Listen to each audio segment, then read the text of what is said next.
future star Barbershop. Log in and log out.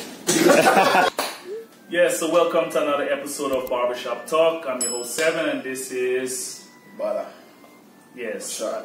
that's Bala, the barber Bala. Anyway, we commenced work from last week, so this is our second week into work, coming out of the lockdown from the coronavirus. So, you know, it's been pretty okay, right? Yeah, man. That's funny, you know?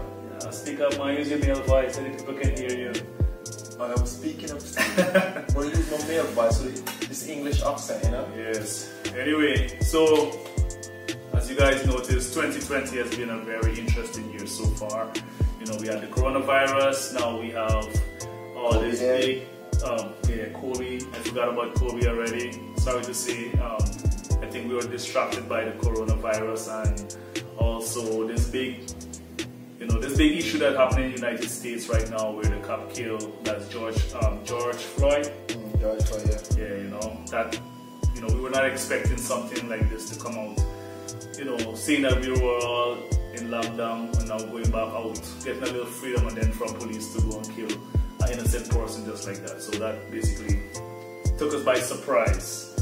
So how do you feel about that, seeing that the police killed the guy? Well, certain things they can't do on camera, though. Ian, you trying to be, you know, keep it in the content. Well, it's not really emotionally touching, not really touch me like that, but obviously I want to, on somebody so I can kill the person and all that, but I don't want more to protest more, I do something else. Yeah, I think what's really sad about this whole situation is that in 2020, a year, like these things still happening, you know. You would think that by now everybody would be on a more, I would say, on a more level plane, you know, a level field, and living together, working together. You know, you would think that we're living in a time where racism is no longer existing, but apparently we were all wrong. You know, racism still exists. Just the same way. You know, police still abusing their power and still killing the minorities in America. And it's not just America, these things happen in a lot of countries. All over the world. Yeah, happening all over the world. But before that video in America, they had one in France and Spain, just like that. Yeah, and I was told that there was one in France, there was one in Spain. There was just a video circulating recently about in China, where the Chinese were actually pushing black people out of their homes. And you know, yeah, there were videos circulating of the Chinese mistreating the black people there. So it's just a sad thing to see that all over the world you have racial tension against, I should say, Africans or people of color. It's just a really sad thing to see. Too dominant one. This one, you know? Yeah, you know. So, you know, I guess people still try to find a way to cover up their racism, you know.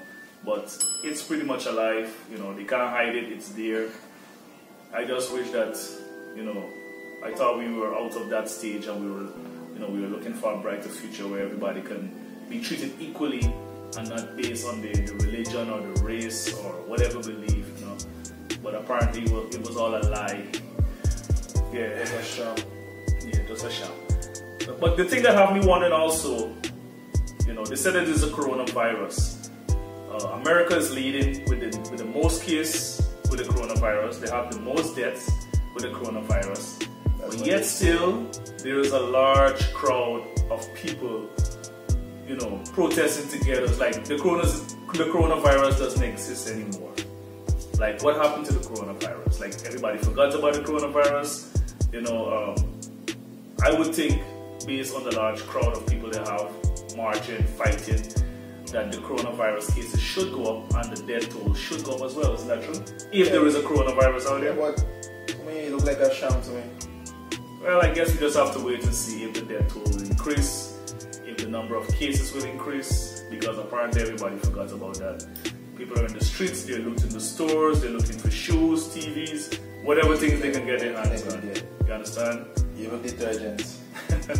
Yeah, so people are just using this opportunity rather than to make this thing more meaningful and to have more substance for the injustice that was taken against George Floyd. They're using for their own selfish greed to loot. And I think that's the part I just cannot agree with. You know, but to me, you don't reach the point where to me protesting would mean nothing to me again. But I start protest. Yeah.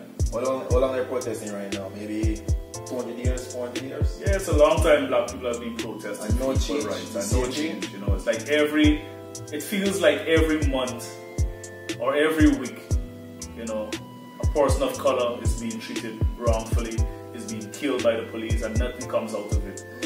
Nothing comes out of it. You know, maybe once or twice I ever heard a police got jailed for killing a black person that was unarmed, didn't do anything wrong, but was murdered for being black. It's just a sad case, you know.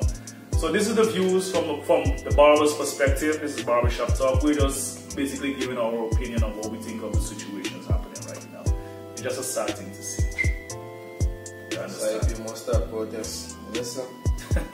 When the point across, yeah, it's just really sad. Protest not gonna work. The more people protest, the more people die at the same time. They stay in the as the time when the police could actually brutalize them or them for that. When they protest, it doesn't give them more chance, more leverage.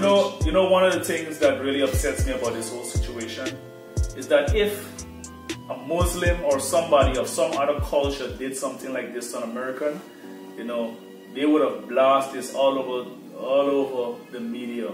You know, that person would have probably been labeled as a terrorist. You understand? They would be labeled as a terrorist. Oh, this person don't like Americans, and this person hate humanity. But then you have people that are supposed to uphold the law, doing it every day. You know, they're taking matters into their own hand. They're killing innocent people, and yet still they are not being labeled as terrorists. I'm not saying that they don't have good, honest police officers out there, but it shows for over maybe 100 years from the time television was actually, you know, that police still abusing black people. You know, police still killing blacks wrongfully. Nobody's being held accountable, even when it's caught on tape. It's a mistake. There's still no justice given to the family of that individual who paid the ultimate price. You know, the police always find a way to get away with this stuff. Very rare a police would get charged. You know, then they find that they look for a way to discredit the individual. You know, they look for his past. Maybe he was in a gang, maybe he smoked weed, or maybe 2 days ago he was arrested for something. They look for something to dirty the name of that individual. Cover what it did. You know, and somebody from another country just has to do one thing to an American, you know, and then, oh, he's a terrorist, he's a bad guy, and it's just a strange time that we live in. And I just want to encourage everybody over there to be safe. You know, I know it's tough. I don't know how you're going to be safe. You know, it's easy to say to be safe, and you're living in a place where, you know, you have no chance. You're safe, but you're not safe. You know, the people who are supposed to be protecting you are actually the ones taking you out. So I know it's not easy. I don't know how I could deal with a situation with that. I don't know if I can deal with losing a family member like that to police officers. And it's not to say like it happened by accident or it happened one time. It's something that continues to happen over and over and over again, and nothing is being done. You know, how long can we have peaceful protests? How long can we keep asking for change? And how long can we asking for justice for all the wrongs that was done to, you know, the people of color, the minorities? But the thing is, the more we ask, the less we get. So why still ask?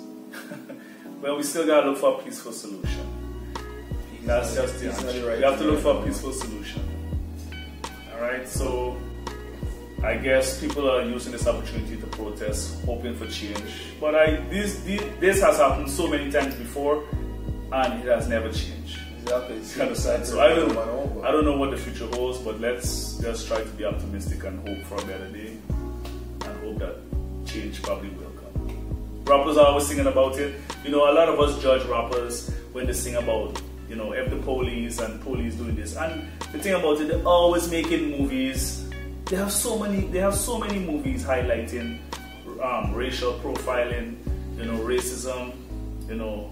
They have so many songs about it, and some of us always say that they want to play this race card and throwing the blame on you know, on the police for doing wrongdoings. But the evidence is there. It happens in real life. The evidence is right there. They're killing minorities all the time. So when rappers or whatever musicians or whatever director choose to make a movie or a song out of this scenario, it's actually true. Isn't that correct? It is true. But then you brush it off like it was a mistake or the officer wasn't wrong. You know, I think they just need to man up to the responsibilities, take action. And why is it that the officers always getting placed on leave or sent to a luxury prison or something? Something nice. They're not treated as criminals when they do criminal acts to an individual, and I think that's wrong. If it was the other way around and somebody had harmed an officer, you know, the media would have gone crazy. Searching for that one person. Yeah, they would have been searching for that one person. Would have probably killed him already. He wouldn't even had a chance to go to court. But because it's the other way around, I guess, like we say over here, we just suck salt. It's like your taxpayer money just going towards them just to put a bounty in your head while they're walking around. So all the money we're paying as taxpayer, right? Because all money paying them. Just going right back to them just for them to come and kill us. And they ain't gonna stop. Yeah. Like I said, we're just coming out of the lockdown from the coronavirus. Then we were surprised by this killing of George Floyd. You know, just a sad beginning 2020. I do hope that the rest of the year don't have any more surprises like this. Let's try to be optimistic and hope that 2020 will probably have a good finishing.